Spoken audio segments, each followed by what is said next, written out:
La Fundación Justicia y Transparencia ayer emitió un comunicado, hizo una conferencia de prensa donde deploraba el cúmulo de escándalos y casos de corrupción en expedientes que se habían instrumentado. Otros eran casos que habían sido denunciados incluso por la Cámara de Cuentas o acreditados por la Cámara de Cuentas sin que hasta el momento se haya producido alguna respuesta o seguimiento por parte del Ministerio Público y otros estamentos, ya sean judiciales y administrativos. Para hablar un poco de estos casos, ¿qué pasa? ¿Por qué la lentitud?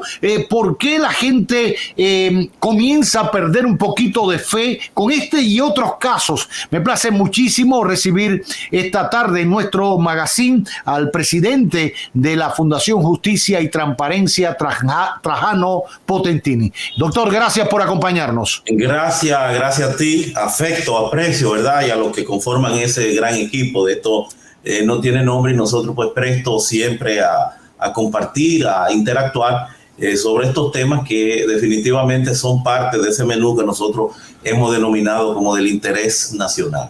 Hablemos de lo que ayer comunicaban en torno a este cúmulo de casos y expedientes. ¿Dónde está la retranca, doctor? Creo que ustedes incluso hacían una relación de casos por etapa, por expediente. ¿Qué ha pasado con ellos?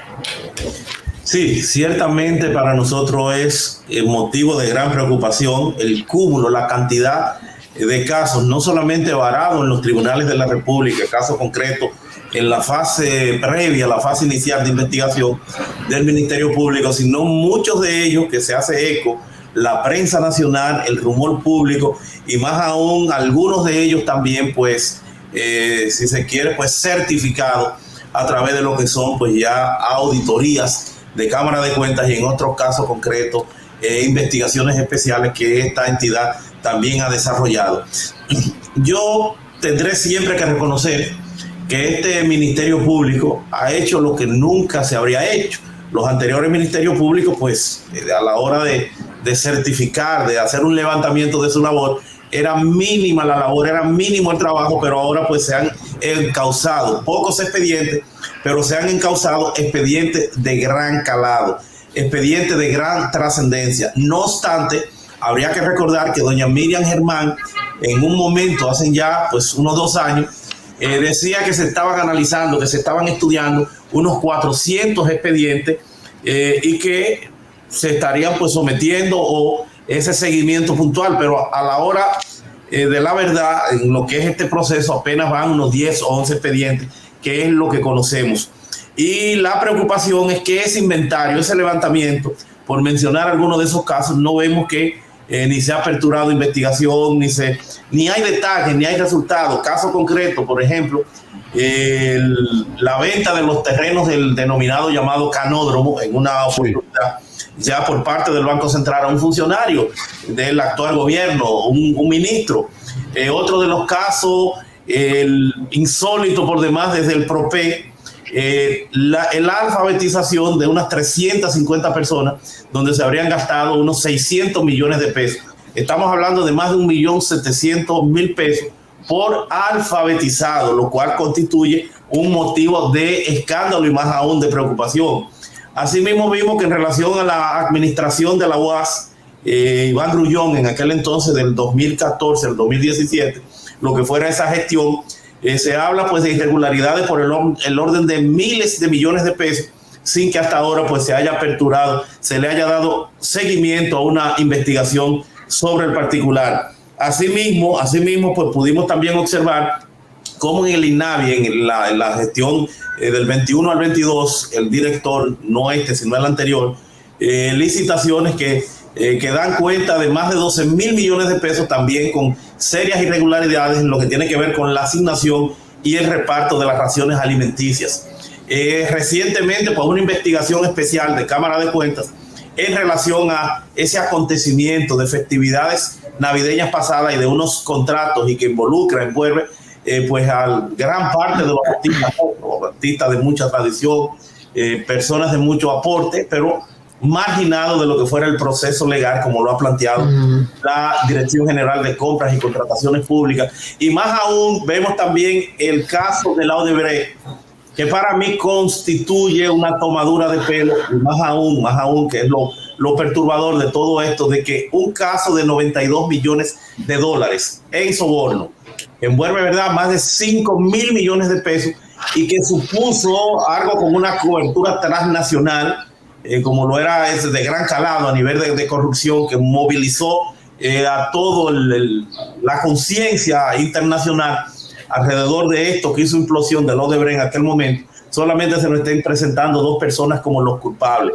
En el caso concreto, Víctor Díaz Rúa y Ángel Rondón. Entonces hay un componente activo y pasivo de corrupción, o corruptor con el corrupto o la persona que se deja corromper. Entonces, ¿cómo un expediente de esa magnitud va a tener solamente 2 implicados, va a tener solamente 2 condenados? Una madeja tan profusa, ¿verdad?, de corrupción, lo que se está planteando ahí, y que compromete a una parte importante de la clase política, de los estamentos gubernamentales, porque todo esto tuvo que ver, incluso hasta con Cámara de Cuentas, tuvo que ver con Contraloría General de la República, con compras y contrataciones, todos los procesos que se dieron lugar, el Congreso en particular, en lo que fuera la aprobación, la refrendación de todos y cada uno de estos contratos. Entonces, ¿cómo tú me vas a decir? Por eso digo que es un monumento a la impunidad ese caso, que es uno de los que tenemos ya mucho tiempo sorteando, porque se está planteando de que solamente tendría el mismo dos responsables. Más aún, también no se dice nada y parecería que sigue obrando a sus anchas o clavando sus garras todavía en diferentes instituciones, lo que en este caso la perturbadora incursión del PNUD en una labor de intermediación con miles de millones de pesos de beneficio, caso concreto, o fundamentalmente educación, aun cuando está también en otros estamentos estatales. Un programa de Naciones Unidas que se ha ido más allá de lo que serían esas funciones prudenciales de acompañamiento técnico, que en una oportunidad pues nosotros hasta saludamos, porque yo entendía que lo que estaban era dando el acompañamiento, el seguimiento técnico en esa labor que perfectamente se pudiera configurar a partir de sus funciones y facultades, o de la cooperación técnica que en el orden internacional le dan a los países. Pero no solamente comisiones grandes, comisiones que envuelven miles de millones de pesos de beneficios, sino que en muchos casos se convirtieron hasta en suplidores directos, como es el tema de educación, el tema de los libros electrónicos, también en educación, los libros digitales. Todos estos escándalos que se han venido sucediendo sin que hasta ahora haya respuesta. Entonces estamos hablando de un ministerio público que, aun cuando tengo que reconocer, porque reitero, han hecho lo que nunca se han hecho, se ven denodados esfuerzos alrededor del combate y la persecución de la corrupción, pero está colapsado, está rezagado, le hace falta, y por eso un llamado al presidente de la República, porque le hacen falta más fiscales, le hacen falta más recursos. Se trata de un tema de presupuesto, doctor. Ahí habría que también, bueno, hay una ley de presupuesto e incluso una ley que estipula una cifra para el Ministerio Público. No recuerdo si es 1% del PIB o 1% del presupuesto que se tiene que destinar al Ministerio Público, y nunca se ha cumplido, pero ahí hay un grado de responsabilidad también de los congresistas, que al final son los que convierten en ley el presupuesto, que es una ley del Estado. Déjame decirte que se trata de la ley 194-04, una ley que va a cumplir casi 20 años, y es una ley que la hacen para especializar el % del presupuesto general del Estado a Cámara de Cuentas, un 0.30 de lo que sería el universo de todo lo que se esté presupuestando todos los años.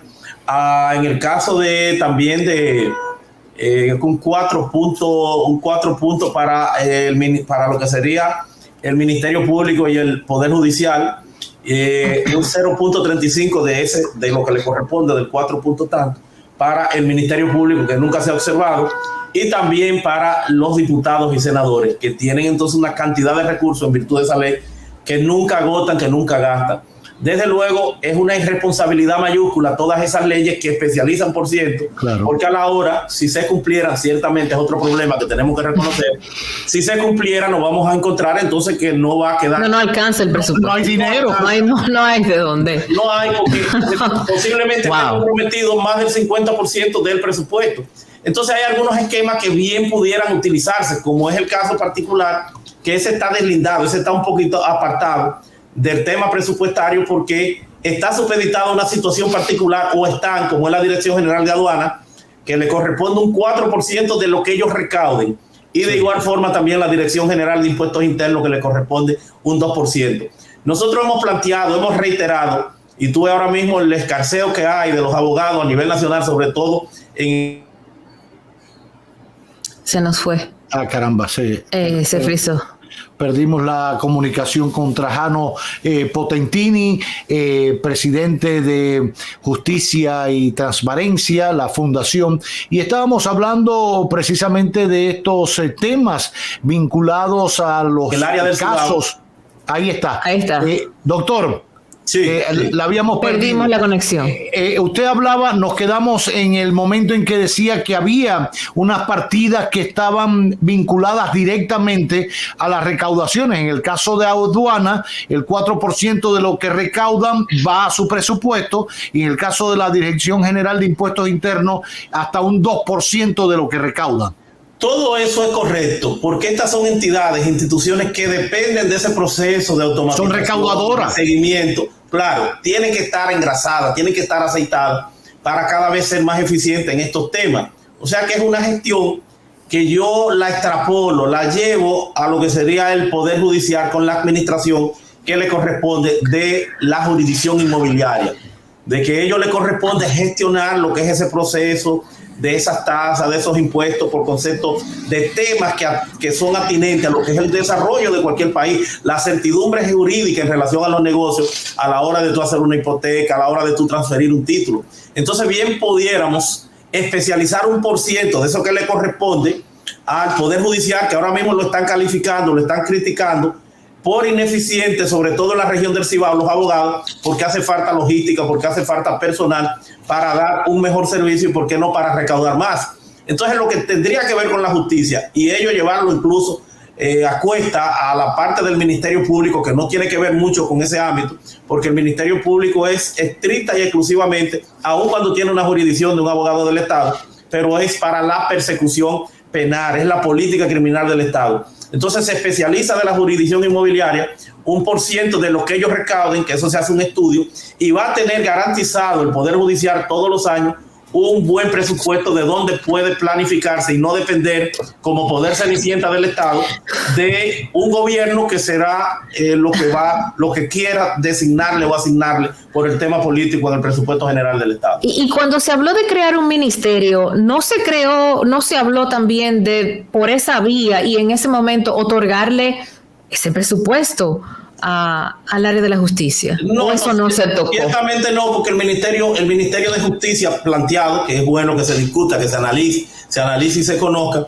más bien lo que procura es ese segmento, esa pata del Poder Ejecutivo dentro del marco de la justicia, no de la administración de justicia, sino de la justicia como políticas públicas, de la justicia como un entorno a administrar. Algo que no es nuevo, porque ya en otros escenarios, en otros espacios, también hemos tenido un Ministerio de Justicia, pero le corresponde al Estado Dominicano, y bien pudiera configurar ese Ministerio de Justicia un sinnúmero de que andan sueltas por ahí de instituciones como la propia DIGEI, como la Dirección de Compras y Contrataciones, como lo que tiene que ver con en este caso concreto, con el tema de las prisiones, eventualmente hasta la propia defensa pública. Yo creo que hay muchos ámbitos de la justicia que puede recogerlo, que puede manejarlo, que puede trabajarlo en el Ministerio de Justicia como parte integral del gabinete o de lo que es el Poder Ejecutivo, y son temas que estarían por discutirse,